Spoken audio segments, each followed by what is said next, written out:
So welcome. My name is Brailsford, and I'm a partner in a firm called Jupiter Consulting Group. And our tagline is adding life back into work.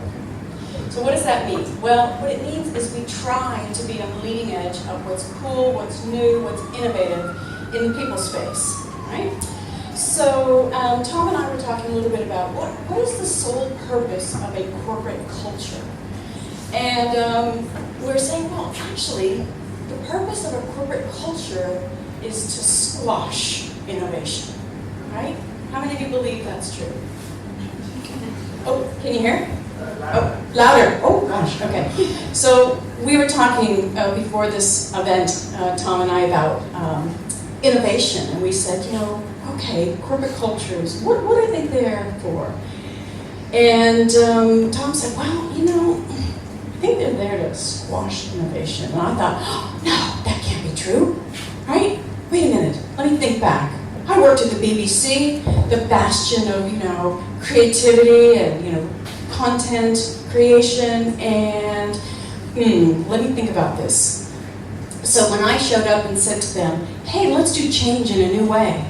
Let's just let it emerge and manage it as it comes. Let's not have a PMO and lots of spreadsheets and lots of people running around managing milestones, and they were horrified, right? Horrified. So in terms of creativity, innovation, risk-taking, not so much, okay? Now, flash forward to last week. There's a consultancy that I'm collaborating with, and when I came to them and said, you know what I'm really interested in? I'm interested in conscious leadership, authentic leadership, purpose-driven organizations, reinvention of organizations. They didn't go, oh, well, sorry, that's, too risky to explore. They said, oh, let's do something with that. What could we do? So we're forming a collaborative group of people who are interested in this subject, and we're actually using some online collaborative software to get together and do some virtual collaboration, okay? So for me, that's real innovation in doing people stuff. But that is a small boutique consultancy and a bunch of us who are independent. So here's a question I want to pose to you. How many of you work in large corporations where these corporate cultures are there to crush innovation? How many of you? Raise your hand. You're not going to be, you're not on video or anything, so you can be honest. Yeah? So I would like 2016 to be the year of HR innovation. So how can we be these shapers of innovation? Okay? Many of you have heard me speak about the power of strengths. How many have heard me talk about strengths? So a strength is a gift that you're given. It's a talent that when you use that talent, you feel energized and you get good results. It's authentic, it feels real when you're doing it. You get into the flow, you can do it all day long. We all have strengths that we can bring into our organizations to drive this innovation agenda. So I was thinking, what are my strengths? How come I've been, pushing the envelope? What's allowed me to? What's enabled me to? So there's something about courage. So how many of you would say, I've got a little courage, I speak the truth when the truth needs to be told, Isabella up here? Yeah! So I'm also a great connector of people and ideas, and I also have this thing called counterpoint where I can go, really? You see it that way? That's interesting because I see it this other way. So a little bit of challenge, a little provocation.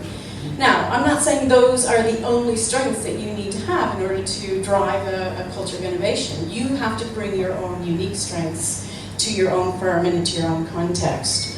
But how many of you would say you're really clear about the strengths that you have that you can bring to drive this culture of innovation? Yay, good, Rob. I didn't pay him at all, but he's been going through a coaching process, so thank you. So here's my challenge. When you look at and so now I want to kind of switch to goal setting, right? If we're going to set ourselves this goal of being the drivers, the shapers of innovation within our firms, we've got to now look at some goal setting principles. Now here's what I've learned recently.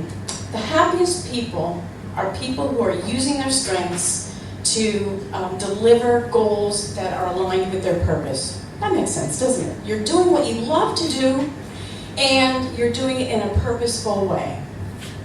It's not about fame, it's not about money, it's not about, And so how do we set goals that really are aligned with our purpose and with our strengths? Well, first of all, we need to have a little bit of clarity around those things. What are my strengths? What are my unique gifts? And what is the purpose that I have? But how many of you have a lot of clarity around your strengths, and you're even, you would say, I'm purpose-driven. Every New Year's Eve I sit down and I write my, big, hairy, audacious goals.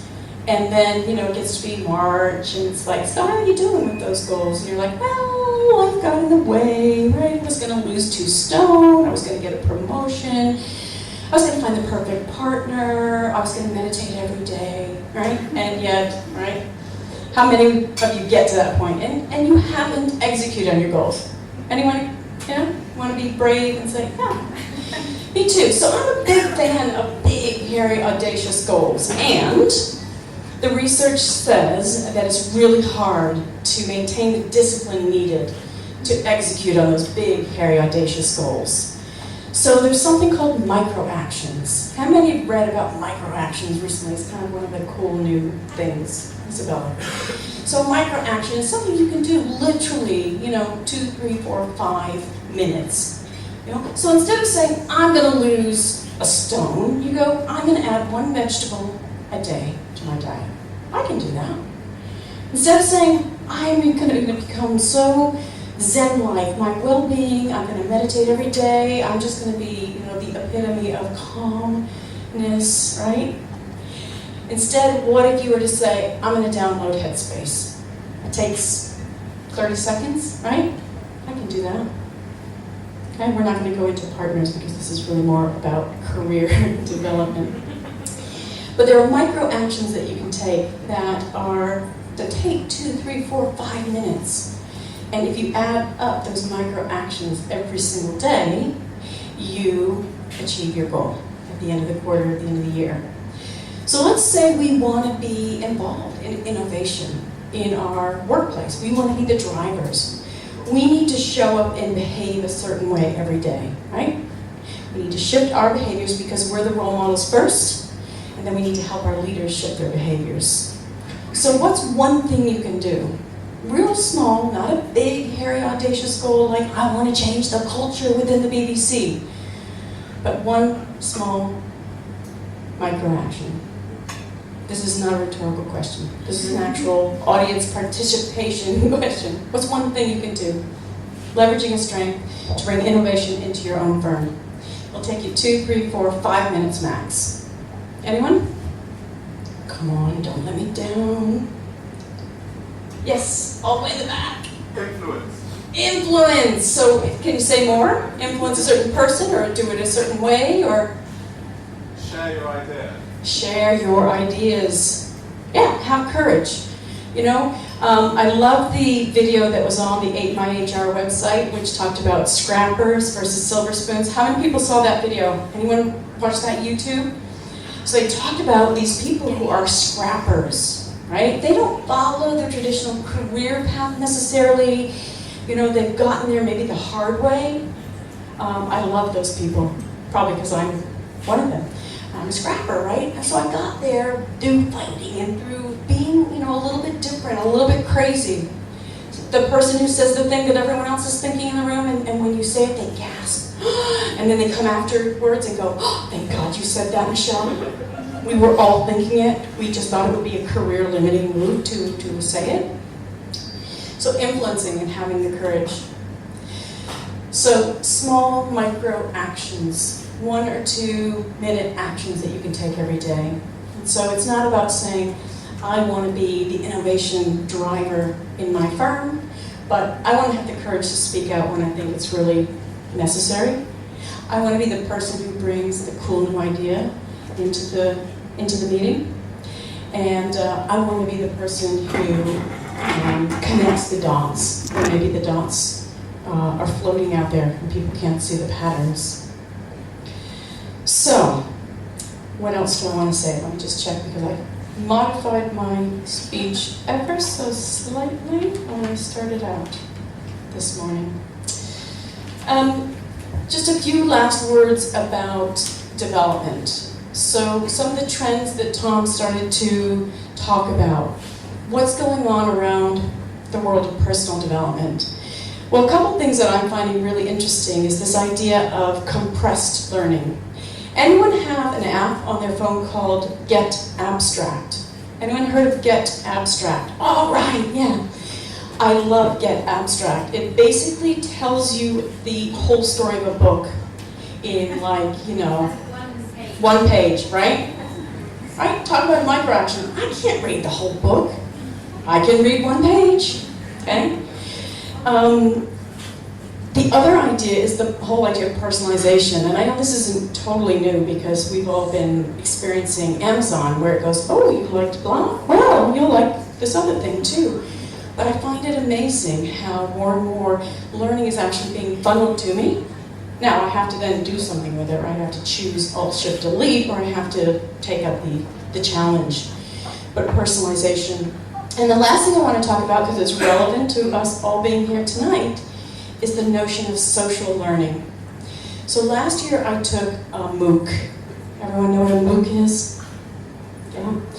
I took a MOOC through the UC Berkeley, and it was on the science of happiness. Becky and I talked a little bit about this. And it was amazing, because the learning that I got from that MOOC wasn't so much from the videos that the UC Berkeley professors posted, although they were, they were lovely, they were professional, they were slick, they made sense, they were based on research and blah, blah, blah. The learning that I got was from the thousands of people who were participating in this online MOOC. So the social learning, the aspect of community and networks. So I wanted to end with a quote that I love. And that quote is, "We are what we repeatedly do." Aristotle. So my question to you is, what are you going to go forth and commit to doing, not just once, not just twice, not just till the end of the first quarter, but repeatedly, every day, a micro action or 2 or 3 to achieve your goals. Thank you so much. Appreciate it, and I think we're going to take some questions.